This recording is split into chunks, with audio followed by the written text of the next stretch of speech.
Hey, what's up, guys? Welcome back to another podcast here at Brave Geeks. And essentially, I'm just going to be making a public service announcement. I do stream on Twitch every day, every weekday at 5 p.m. at mattxchan underscore the underscore great. It's going to be in the description box below. In case you guys have trouble spelling that out, I stream every day at 5 p.m. I play games like My Hero Academia, Brawl Stars, Smash Legends, and also I'm starting to play Marvel's Contest of Champions again, so there's also that. But yeah, let's get right into the meat of this video slash podcast.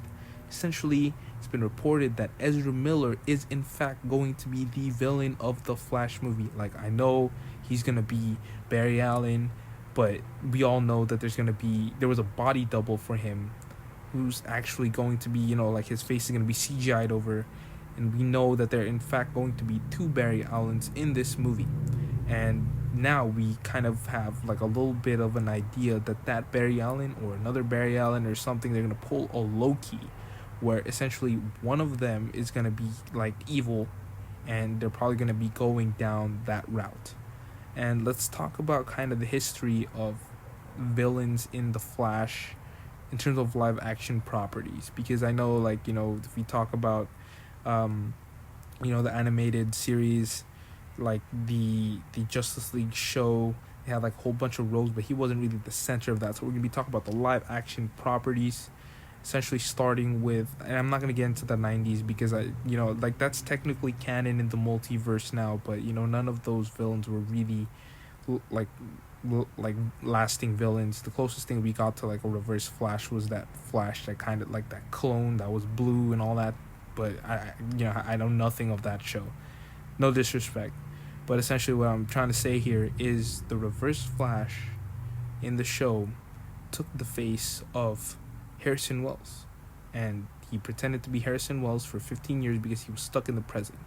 So what I'm trying to say is a lot of people are saying that essentially he is going to be doing the same thing in this movie. Now, I do not think they're going to go down this route because they already did. They already did that whole schmeal, and I don't think they're going to be doing that again. And essentially what I'm trying to say is this is kind of almost mirroring that whole theory that we had about Loki, where Loki, the main bad guy of Loki, was actually another variant of Loki, but they ended up not doing that, and it was actually Kang the Conqueror. Sorry, I'm talking too much. I'm getting kind of, excited about this idea that Barry Allen himself is actually the bad guy. Now, what kind of story are they going to do in this movie? We have no idea, but we can only imagine that it has something to do with, the Flashpoint storyline in the comics. Essentially, like Thawne was, we were made to believe that Thawne was the one who thought a reverse Flash was actually the one who caused this whole cataclysmic event where now World War III is happening, war between the Amazonians and the Atlanteans, and end of the world and all that stuff was caused by Thawne, but it was actually Barry who did it. And I think, if I'm not mistaken, that this might be a chance where they're going to, deviate from the comics a little bit while still keeping that kind of core idea that there is a multiverse version of Barry Allen that decided to go back in time and save his mother, and that sent ripple effects throughout the whole multiverse. That's essentially what they're gonna do. So he's gonna be still at his core the Barry Allen that we know and love from the movie and from the the Justice League movie. I know we didn't get too much of like an exposition, but the Snyder Cut we kind of saw a little bit more. But I think that they're gonna be going down that route, and they're gonna be fleshing out Barry's character development and see more of his dark side. And it's kind of similar to the way we saw Savitar, but Savitar was more of a time remnant. This is just alternate reality Barry, what he would have done in the worst case scenario, causing all of this. So I think that that's pretty much what it's gonna be. I think it's really interesting. We thought that this was the route that they were gonna go in Loki. First episode, they kind of teased that, hey, Sylvie's kind of we didn't know she was Sylvie yet. Actually, we thought it was like a Loki who was like more evil, and but it turns out wasn't. They didn't go that route at all. They went for the love story route, which I really don't know how to feel about it. I think, they're a good ship, but the fact that he's kind of, I don't know what to make of it. So essentially, they went down that route. But I think this movie, they're going to be going down the route that we thought was going to be for Loki, which is, him kind of facing his inner demons, and the fact, how he dealt with the loss of his mother. Because we mostly saw him kind of like, you know, like we kind of got exposition on how he feels with his dad.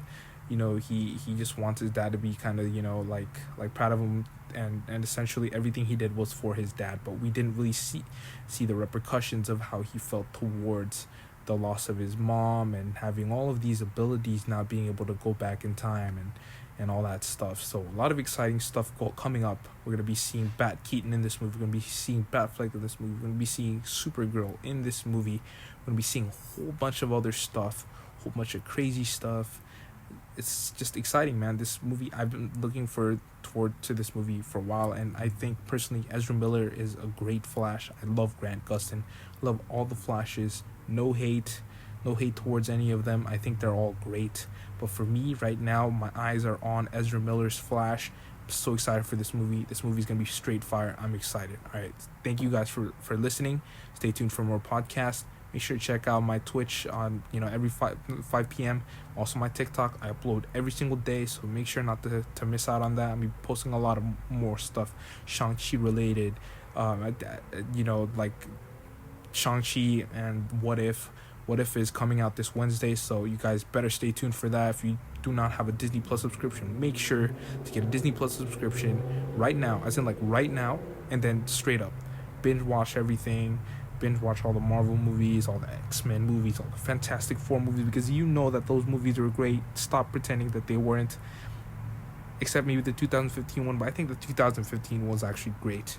But yeah, essentially what I'm trying to say is just get a Disney Plus subscription. Make sure to stay tuned for Marvel's What If this week, this Wednesday. It's going to be so hype, guys. Thank you for watching, and stay safe.